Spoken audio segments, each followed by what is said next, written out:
रहमान रहीम अस्सलाम वालेकुम Sufiyan Gill tractor point YouTube channel तो जी दोस्तों MF 240 की नवा हालों के आप परफॉर्मेंस चैक कराते हैं। हाँ एक बारी पहले बखिया जी तो दोबारा हम फिर कह लो कि उत्ते दो सीयां लाउन लगे है जी। तो 9 हाल है 2010 मॉडल ट्रैक्टर आ मैसी फर्गूसन जी।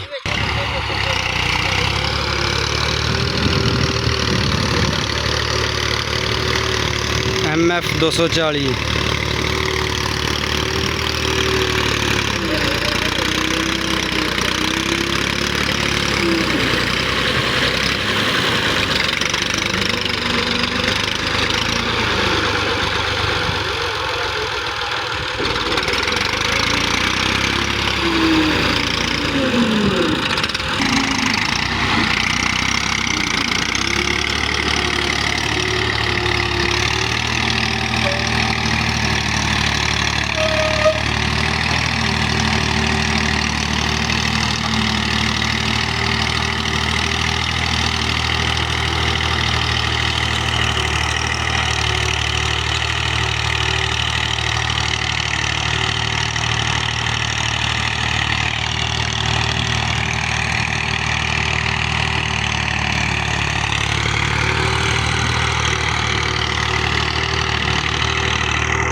लो जी ट्रैक्टर जी तेल थोड़ा सगा तो भाई हुणी तेल लैके आए हैं, तेल पाउन लगे है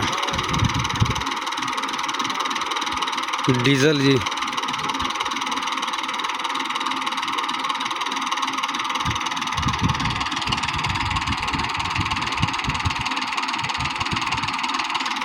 क्या तजर्बा बंदे का जी, पीक तो बगैर ही कह लो कि डीजल पाता टैंकी विच।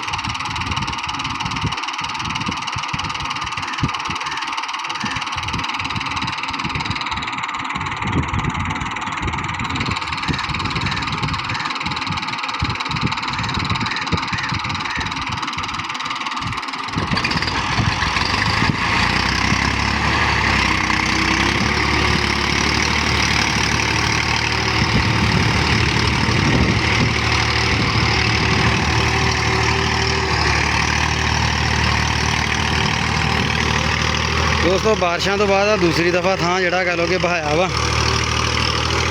ते ट्रैक्टर का जोर लग रहा पूरा जी।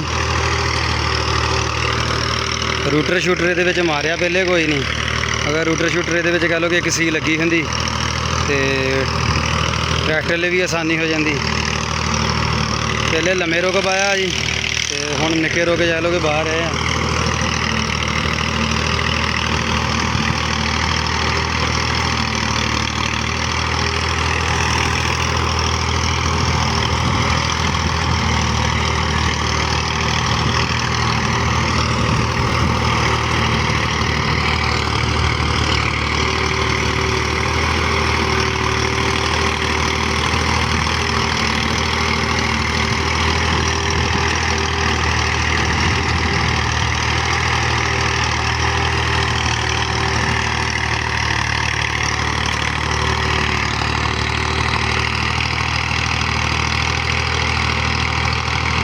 पूरे फाले थले लगे है जी, पूरे 9 हाल है जी। मैसी ले ही बेहतर आ 240 ट्रैक्टर होया जी, 50 HP का ट्रैक्टर आ ते 9 हाल ईजीली खिंचदा जी।